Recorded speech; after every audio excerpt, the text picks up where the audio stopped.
সম্মানিত দর্শকবৃন্দ, এক ভাই প্রশ্ন করেছেন, হুজুর আমরা দেখি অনেক জায়গায় জানাজার নামাজ হওয়ার পরে অনেকে সম্মিলিতভাবে মোনাজাত করে, অনেকে দোয়া করে।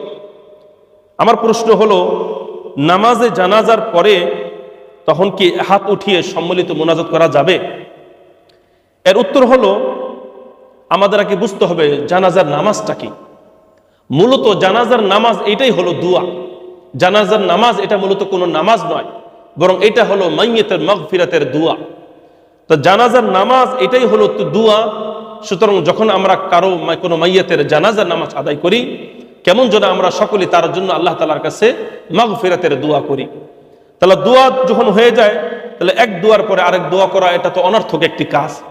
সুতরাং জানাজার নামাজের পরে পুনরায় আবার মুনাজাত করা এবং এটাকে মুনাজাত করাকে বাধ্যতামূলক মনে করা সম্পূর্ণ বিদআত।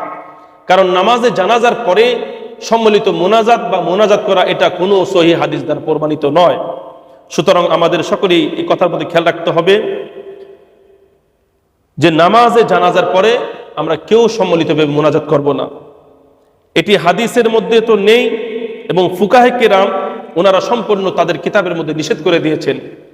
যেমন আল্লামা নববী সাহেব তিনি তার কিতাব আল আজকার 153 নম্বর পৃষ্ঠার মধ্যে তিনি নিষেধ করে দিয়েছেন। আল মুগনি লি ইবনে কুদামা তিনি তার কিতাব 2 নম্বর খণ্ড 520 নম্বর পৃষ্ঠায় তিনি জানাজার নামাজের পরে সম্মিলিত মুনাজাতকে তিনি বিদআত বলেছেন। ফতোয়ায়ে দারুল উলুম দেওবন্দ 5 নম্বর খণ্ড 220 নম্বর পৃষ্ঠা, ফতোয়ায়ে মাহমুদিয়া 9 নম্বর খণ্ড 268 নম্বর পৃষ্ঠা, ফতোয়া রহিমিয়া 3 নম্বর খণ্ড 299 নম্বর পৃষ্ঠা। এই সমস্ত ফতোয়ার কিতাব এবং মূলনীতির উপর ভিত্তি করে বলা যায় যে জানাজার নামাজের পরে কোনো সম্মিলিত মোনাজাত নেই। সুতরাং যারা জানাজার নামাজের পরে সম্মিলিত মোনাজাতকে আবশ্যক মনে করে তারা বিদআতের উপর আমল করতেছে। আল্লাহ তাআলা আমাদের সকলকে সঠিক ইবাদত, সঠিক মাসলা, সঠিক বিষয়ের উপর আমল করার তৌফিক দান করুক। আমিন। ওয়া মা তাওফিক ইল্লা বিল্লাহ।